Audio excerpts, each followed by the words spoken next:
Hi, so this video that I'm doing today was one that was requested by someone.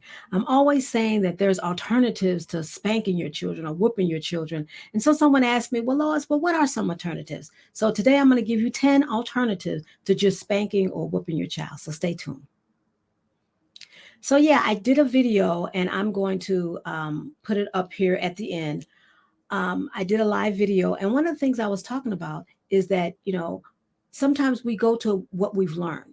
You know how the saying says children learn what they live. And so a lot of us, we grew up thinking that spanking or whooping a child is the only way to punish them. But as we hopefully over the years, we've learned that discipline is about teaching and correcting, and it's not about punishment. And so I wanted to give you some alternatives to spanking your child. And so I have 10 of them. So I'm just going to go down the line. So the first one is to give choices. And I love this one because I use this one a lot with my kids. And so when you give choices, you give some control back to the child because they feel like they're in control of something. And this one is a good one for when you're working with teenagers because a lot of times teenagers feel, I can never do anything. You treat me like a child, but you give them choices. Do you want to um, clean your room now, or do you want to clean your room after you watch the movie? And so you're giving them some choices. So choices is another good one. Instead of an alternative, give them choices, and then they're making the choice and they feel like they're in control. Number two is to get someone else involved. If you feel like you are so angry that you can't deal with your child right now, or that you may spank them or whoop them, then get somebody else involved in the situation. This reduces the likelihood that you will strike your child. I know sometimes in the home where you have either two parents or maybe even two adults in the house, let that other adult deal with the situation instead of you dealing with the situation if you feel like right now you're too angry. The next one is to teach them what you expect.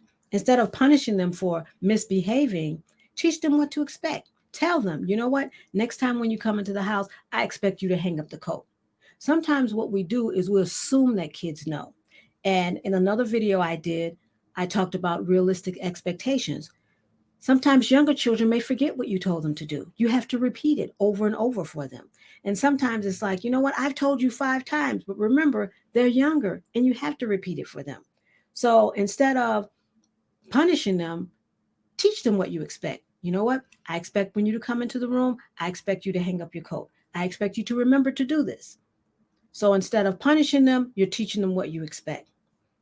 The next one is to recognize positive behaviors. So, not just always focusing on the negative of things, but when they do what they're supposed to do, praise them. Too many times, parents, they only speak about the negative and they don't speak about the positive.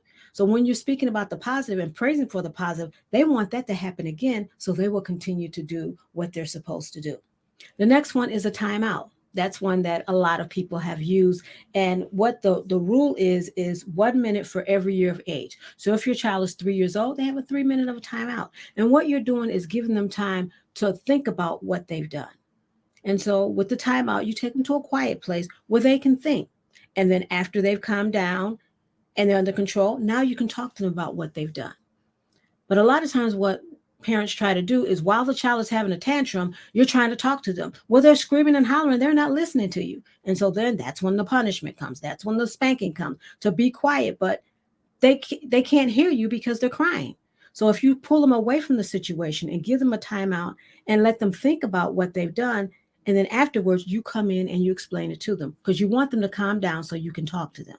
The next one is consequences, providing a logical consequence, something that goes with the situation. Let's just say if they cut up in the store, they just cut up in the store, they just act up. So then the next time you go to the store, you say to them, you know what? Because you cut up in the store and you wouldn't be quiet or whatever you asked them to do, I'm not going to take you this time. Then maybe next time we get ready to go, you'll think about it and you won't act like that. So giving a consequence for whatever it is, the behavior that they had. The next one is pick your battles. Focus on 2 or 3 things that you want your child to do. That lets them know what things are really important. You can't get on your child for every little thing they do. Every little infraction, you're getting upset about it because they're children and they're going to do things. But pick the things that are most important to you, and that way your child will know that that's important. The next one is setting limits. Setting limits, telling your child that when you do this, I would love to do XYZ, but you need to do this first. So you're setting limits, you're setting boundaries for your child. And when they do it, then you can go ahead and do what they ask. So, for instance, if they say, I want to go play over so and so's house, it's like, I would love to take you to go play over their house after you clean your room. So, you're setting limits and you're setting boundaries of what you want them to do. And the last one is state your request in a positive way. I'm a firm believer in changing the language of things. So, instead of saying, you can't do that, tell them what they can do. Tell them what you will allow them to do. Because when you change and you put a positive spin on it, your child is more likely to do that. So those are 10 of the things that I have found. I'm sure there's a whole lot more. And if you have some, put them down in the chat. Put down in the chat some of the things that you did as an alternative to spanking. And then, like I said before, this is a live video that I did. I was on a radio station and I did this live video. So go ahead and listen to it. It's going to give you some more tips on how to be that awesome parent that I know that you are.